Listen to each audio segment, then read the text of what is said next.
Naitwa Injinia Ramadhani Hamza Singano, mbunge wa jimbo la Bumbuli. Leo niko hapa Kwehangala kwa sababu ni siku ya baraza la halmashauri la kawaida katika mabaraza ya robo mwaka.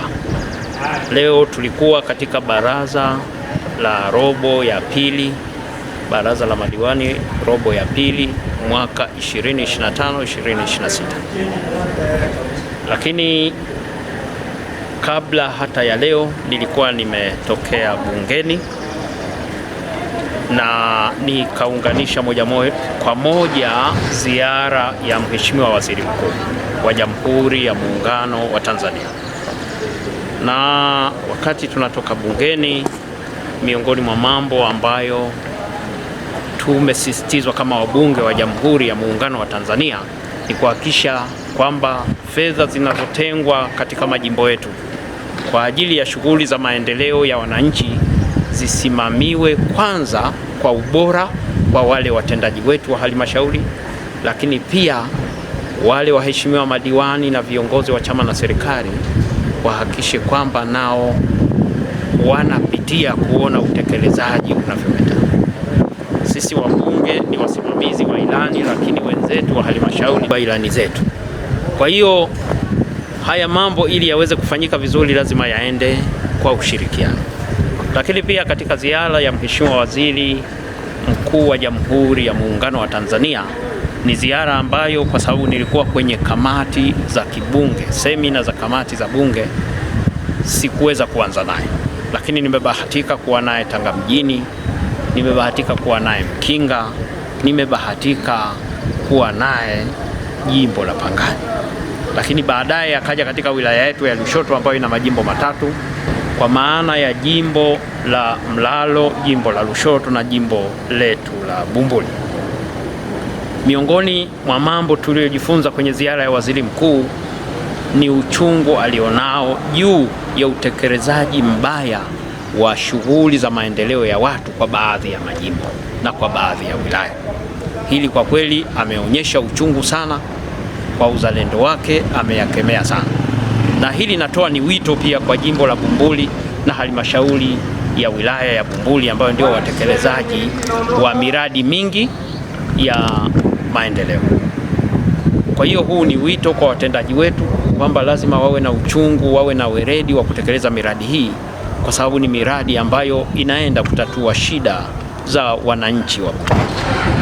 Lakini kingine ambacho tumejadili leo, tumejadili shughuli za maendeleo za jimbo la Bumbuli katika baraza letu la madiwani, na mimi mbunge nikiwa kwenye baraza hili ninakuwa ni miongoni mwa madiwani. Kwa hiyo tumejadili, tumemaliza, sasa hivi tunaenda katika utekelezaji.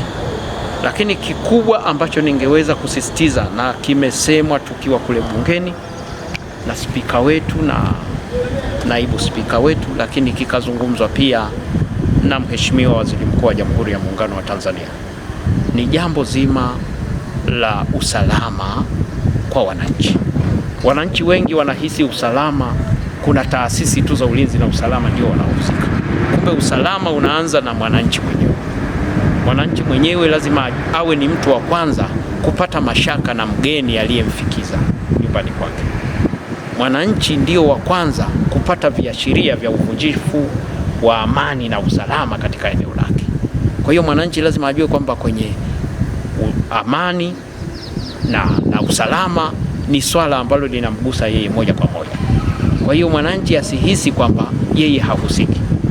Na watu lazima wajifunze katika nchi jirani, wasilete ushawishi, wasishawishiane kuandamana au kufanya mambo ambayo yanaweza yakapoteza amani yetu na usalama wa raia wetu. Jambo la usalama ni jambo zito ambalo likitoweka tutalitafuta kwa gharama kubwa la halmashauri. Kwa hiyo tumewashauri wenzetu wa halmashauri wawe na mageti ambayo kuna maeneo tumeanza kuhisi kwamba kuna makusanyo tunayapoteza, na hili wamelipokea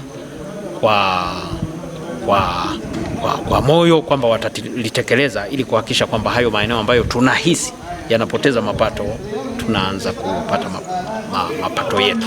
Kwa hiyo ni kweli kabisa ulivyozungumza kuhusu swala la mapato. Bila mapato hatutaboresha mambo mengi. lakini mapato yakiongezeka, najua hata mipango yetu ya maendeleo itakuwa mikubwa, kwa sababu kuna mambo mengine tutaangalia tu kwenye makusanyo. Kwa mfano Kwehangala hapa tunahitaji kupata soko la kimataifa. Soni kama pale palivyochangamka ndio lango kuu la Bumbuli. Tunatakiwa tuwe na soko pale la kuvutia na miradi ya kimkakati. Lakini hata Bumbuli pale tukipata eneo pia tunaweza tukaboresha soko lile.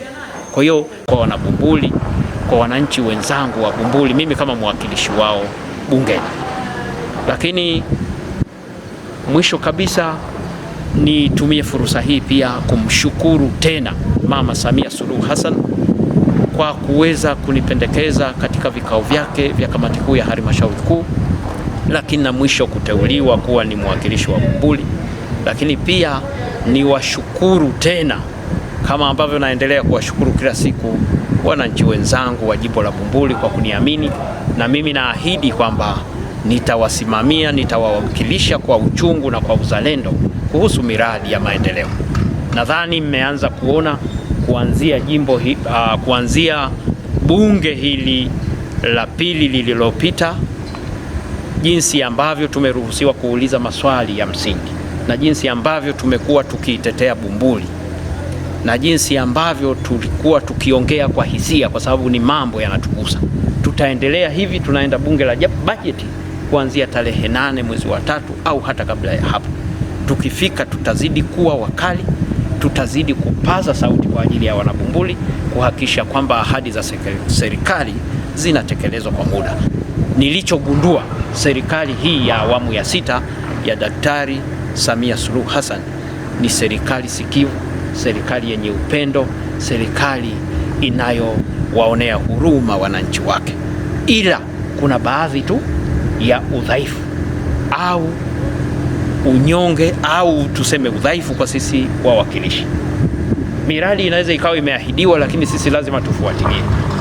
Utaongea bungeni, lakini ile wizara ambayo inahusika lazima ifike mahala, ufike ofisini kwao uulize muendelezo wa huo mradi ukoje. Kama mradi umeshatangazwa uko hatua gani? Kama mradi haujatangazwa uko hatua gani? Kama uko kwenye usanifu ni lini watakamilisha? Haya ndio majukumu yetu sisi kama wabunge. Na hata kwenye hotuba ya Mheshimiwa Waziri Mkuu, pale ambapo nimehitajika kama mbunge wa Bumbuli kuonyesha kero zilizopo Bumbuli, pamoja na muda kuwa mfupi mdogo, lakini imejitahidi kuangalia vile vipaumbele ambavyo ni barabara zipitike, lakini kiwanda, lakini pia mambo ya maji na VETA Bumbuli, ambayo leo ilikuwa ni hoja yetu muhimu katika baraza letu la robo ya pili ya madiwani, kuhakikisha kwamba madiwani tunaidhinisha yale majengo ya halmashauri ya zamani yaweze kutumika kama VETA, ili kuwaongezea ufundi na ustadi vijana wetu, wasihisi kwamba fursa ziko nje tu ya Bumbuli, kumbe hata ndani ya Bumbuli fursa zipo. Kwa hiyo sasa hivi niko jimboni, na kuanzia kesho nitaanza ziara zangu katika kata 18, lakini kwa kesho nitaanza kata ya Milingano na kata ya Kwemkomole. Nitahakikisha kabla sijaenda bungeni tena, Mungu akiniwezesha afya na akanipa utulivu, basi nitajitahidi kuhakikisha kwamba kata zote ninazipitia.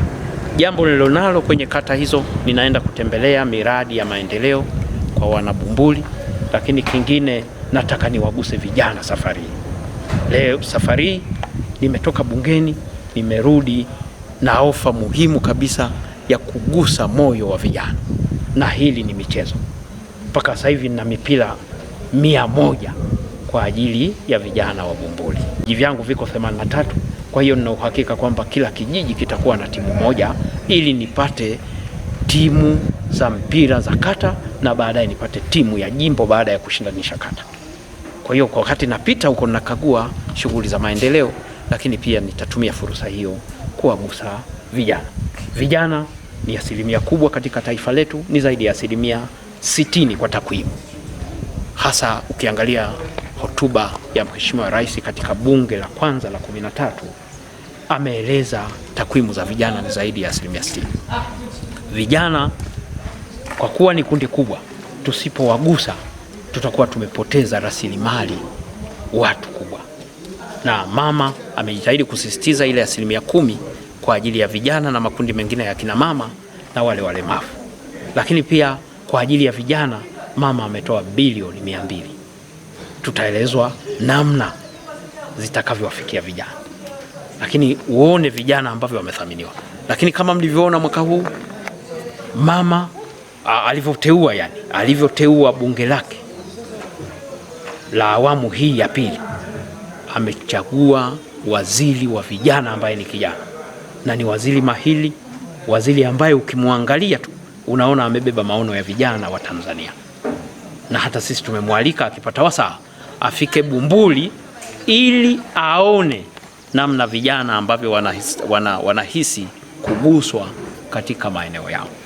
Kwa haya machache nimshukuru tena Mwenyezi Mungu kwa kuniwezesha kupata fursa hii, lakini wana Bumbuli wasikate tamaa zaidi ya kupata matumaini makubwa kwa mbunge wao waliyemchagua. Hawajapoteza kura zao, wameziweka mahali salama, wameziweka kwa mzalendo ambaye akilala anafikiria mambo ya Bumbuli. Asanteni sana na washukuru. Mheshimiwa, kuna swali zima la mapato.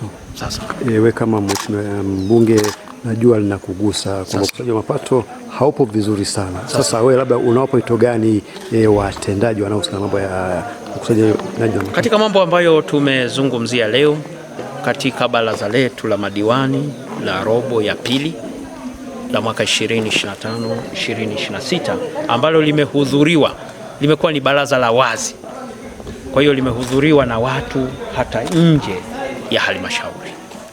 Ni baraza ambalo tumezungumzia kuhusu mapato, na tumeshauri pia baadhi ya maeneo kama kule Msamaka, kama ile njia ya Dindira, tuhakishe kuna mageti ambayo yanakusanya mapato yetu kwa usiku na